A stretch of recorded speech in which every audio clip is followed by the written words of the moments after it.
பொதுவாவே நம்ம ஊர்ல ஒரு படம் எடுக்கிறது எவ்வளவு கஷ்டமோ, அத விட மிகப்பெரிய கஷ்டம், சரியான தேதியில அந்த படத்த சொன்ன தேதியில தியேட்டர்ல ரிலீஸ் பண்ணி காட்டுறது தான் ஒரு மிகப்பெரிய சிக்கலா இருந்துட்டு இருக்கு.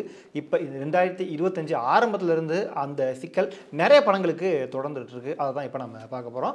இயக்குனர் மகிழ் திருமேனி இயக்கத்துல நடிகர் அஜித் குமார் நடிப்புல, அனிருத் இசையில, லைக்கா புரொடக்ஷன் அவங்களுடைய தயாரிப்புல விடாமுயற்சி திரைப்படம் கிட்டத்தட்ட 2 வாரமா பல ஸ்ட்ரகிள கடந்து லாஸ்ட்டா டிசம்பர் மாதம் அந்த படம் வந்து பொங்கலுக்கு ரிலீஸ் ஆக போகுது அப்படின்றத அஃபிஷியலாக அறிவிச்சாங்க. படத்தினுடைய டீசரும் ரிலீஸ் ஆச்சு.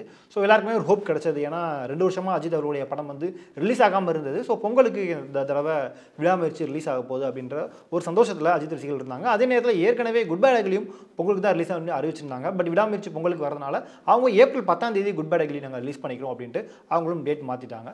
ஸோ இப்படி சந்தோஷமாக இருந்த ரசிகர்கள் மத்தியில் டக்குன்னு பார்த்தோம் அப்படின்னா ஒரு சோகத்தை ஏற்படுத்துகிற மாதிரி செய்தி. இந்த ஜனவரி 10ஆம் தேதிக்கு முன்னாடி சில டேட்டில் வந்து இந்த படம் வந்து சில காரணங்களால் நாங்கள் ரிலீஸ் பண்ணலை அப்படிங்கிறத அறிவிக்கிறாங்க. இது அஜித் ரசிகர்கள் மட்டும் இல்லை, ஒட்டுமொத்த தமிழ் இண்டஸ்ட்ரிக்குமே கொஞ்சம் அதிர்ச்சியாக தான் இருந்தது. காரணம் வந்து விடாமுயற்சி படம் பொங்கலுக்கு ரிலீஸ் ஆகுது. ஒரு மிகப்பெரிய நடிகருடைய படம் 2 வருஷத்துக்கு பின்னாடி அவருடைய படம் வந்து தியேட்டரில் வருது. ஸோ கண்டிப்பாக தியேட்டரில் மிகப்பெரிய அளவில் செலிப்ரேஷன் இருக்கும். ரசிகர்கள் ஃபேமிலியாக வந்து படத்தை பார்ப்பாங்க. ஸோ எப்படியும் பொங்கல் லீவ் ஒரு 10 நாள் இருக்குது. கண்டிப்பாக அந்த படத்துக்கு தான் எல்லாருமே போவாங்க. நம்ம படத்துக்கு தியேட்டரும் கிடைக்காது, ஆடியன்ஸும் வரமாட்டாங்க அப்படின்ற ஒரு காமனான ஒரு ஐடியா வந்து எல்லாருக்குமே இருந்தது. இதனாலேயே நிறைய படங்கள் ரிலீஸ் ஆகாமல் இருந்தது. சில பல காரணங்களால் ஜனவரி 10ஆம் தேதி விடாமுயற்சி ரிலீஸ் ஆகாது அப்படிங்கிறத லைக்கா தயாரிப்பு நிறுவனம் அறிவிக்கிறாங்க. ஸோ அதுக்கு பிறகு திடீர்னு டப்புன்னு நிறைய படங்கள் ரிலீஸ் ஆகுது அப்படின்னு அறிவிக்கிறாங்க. குறிப்பாக எத்தனை 7-8 படங்கள் இந்த பொங்கலுக்கு ரிலீஸ் ஆகிற மாதிரி அறிவித்தாங்க. அதில் நடிகர் விஷாலினுடைய மதகத ராஜா திரைப்படம் 12 வருஷத்துக்கு முன்னாடி எடுத்த ஒரு படம், பஞ்சாயத்தெல்லாம் முடிஞ்சு. ஸோ அந்த படமும் இந்த பொங்கல் ரேஸுக்கு வந்தது. அப்புறம் அதிதி சங்கர் இவங்க நடிப்பில் வந்திருக்க நேசிப்பாய திரைப்படம், ஜெயம் ரவி நடிப்பில் ரிலீஸ் ஆன காதலிக்க நேரமில்லை அப்படின்ட்டு நிறைய படங்கள் அந்த விடாமுயற்சி விட்டுட்டு போன கேப்பை ஃபில் பண்ணிட்டாங்க. சரி, ஓகே, இப்போ இந்த படங்களுக்குலாம் டேட் கிடச்சிருச்சு அப்படின்னு மற்ற படங்கள்லாம் அவங்கவுங்க டேட்டா எடுத்து பிப்ரவரியில் என்னென்ன ஸ்லாட் இருக்குது, எப்போ ரிலீஸ் பண்ணலாம் அப்படின்ற மாதிரி அவங்களும் இது பண்ணுறாங்க. விடாமுயற்சி டேட் வந்து இன்னும் அனௌன்ஸ் பண்ணவே இல்லை அப்படிங்கிறதுனால அடுத்த படங்கள், அதாவது பிப்ரவரியில் எந்தெந்த படத்தை ரிலீஸ் பண்ணலாம் அப்படின்னு அந்தந்த படக்குழு பிளான் பண்ணி டேட்டா இது பண்ணுறாங்க. அதில் ஒரு படம் நடிகர் தனுஷ் டைரக்ட் பண்ணியிருக்கக்கூடிய நிலவுக்கு என்மேல் என்னடி கோபம் திரைப்படம். ஸோ அந்த திரைப்படத்தை பிப்ரவரி 7ஆம் தேதி நாங்கள் ரிலீஸ் பண்ணுறோம் அப்படிங்கிறத அஃபிஷியலாக படக்குழு வந்து அறிவிக்கிறாங்க. ஸோ ஓகே, இந்த படம் வந்து ரிலீஸ் ஆக போகுது அப்படின்ற ஒரு தகவல் வருது. அதே மாதிரி பிரதீப் ரங்கநாதனுடைய டிராகன் திரைப்படம் இயக்குனர் அஸ்வத் மாரிமுத்து டைரக்ட் பண்ணியிருக்க அந்த டிராகன் திரைப்படம் பிப்ரவரி 14 ரிலீஸ் பண்ண போகிறோம் அப்படின்றத அவங்களுமே அறிவிக்கிறாங்க.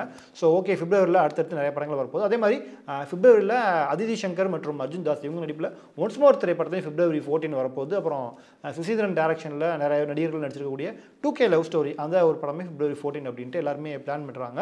ஸோ மற்ற படங்கள் எல்லாம் தங்களுடைய டேட்டை அடுத்தடுத்து அப்படியே அஃபிஷியலாக அறிவிச்சிட்டு இருக்கும்போது தான் திடீர்னு விடாமுயற்சி ட்ரெய்லர் வருது, அந்த படத்தினுடைய ரிலீஸ் டேட்டை அறிவிக்க போகிறாங்க அப்படின்ற தகவல் வருது. பார்த்தா ட்ரெய்லர் வருது, ட்ரெய்லர் சூப்பராக இருக்குது. ட்ரெய்லர் முடிஞ்சால் டக்குனு ஷாக்கிங்கான ஒரு நியூஸ் வருது. அதாவது பிப்ரவரி 6ஆம் தேதி இந்த படம் ரிலீஸ் ஆக போகுது அப்படிங்கிறத படக்குழு அதிகாரப்பூர்வமாக அறிவிக்கிறாங்க. இது திரும்பவும் மற்ற படங்களுக்கு ஒரு சிக்கலை ஏற்படுத்துது. ஏன்னா கண்டிப்பாக நடிகர் அஜித்துடைய படம் வந்தது அப்படின்னா கண்டிப்பாக தேட்டரு பல திரைப்படங்களுக்கு கிடைக்காது. இந்த படத்துக்கான அந்த விளம்பரத்திலேயே மற்ற படங்களும் அப்படியே மறைஞ்சு போகிறதுக்கான வாய்ப்புகளும் இருக்குது.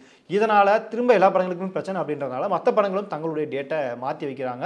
பிப்ரவரி 7ஆம் தேதி வெளியாக இருந்த நிலவுக்கு என்மேல் என்னடி கோபம் திரைப்படத்தை பிப்ரவரி 21ஆம் தேதிக்கு மாற்றினாங்க. அதே மாதிரி பிப்ரவரி 14ஆம் தேதி ரிலீஸ் ஆக இருந்த டிராகன் திரைப்படத்தையும் பிப்ரவரி 21ஆம் தேதிக்கு மாற்றிட்டாங்க. ஸோ இப்போ இந்த 2 படங்களும் ஒரே நாளில் ரிலீஸ் ஆக வேண்டிய ஒரு சூழலும் ஏற்பட்டுருச்சு. இதில் ஒன்ஸ் மோர் திரைப்படம் பிப்ரவரி 14 ரிலீஸ் பண்ணுறதா அறிவிச்சாங்க. ஸோ அதுக்கு பிறகு அந்த படத்தின் ஒரு டேட், புது டேட் என்ன அப்படிங்கிறதும் தெரியல, இல்லை அது ரிலீஸ் பண்ண போகிறாங்க அப்படிங்கிறதும் தெரியல.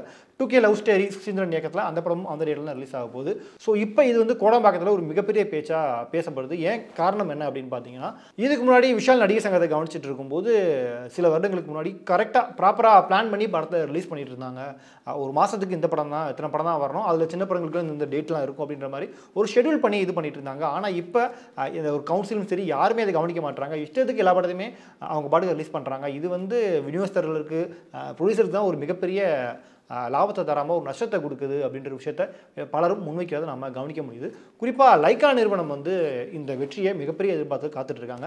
ஏன்னா லைக்கா நிறுவனத்துக்கு இதுக்கு முன்னாடி போன வருஷம் வெளியான சில படங்கள் மிகப்பெரிய தோல்வியில் முடிவடைஞ்சது. அது இந்தியன் 2 ஆகட்டும், லால் சலாம் ஆகட்டும், ஒரு மிகப்பெரிய தோல்வியில் முடிவடைஞ்சது. ஸோ விடாமுயற்சி திரைப்படம் தான் அவங்களுக்கு அந்த இழந்த அந்த ஒரு லாபத்தை திரும்ப மீண்டு தரும் அப்படின்னு எதிர்பார்க்கப்படுது. ஸோ அதனால் இவங்க அந்த ஒரு டேட்டா கரெக்டாக பிளான் பண்ணி ரிலீஸ் பண்ணுறாங்க.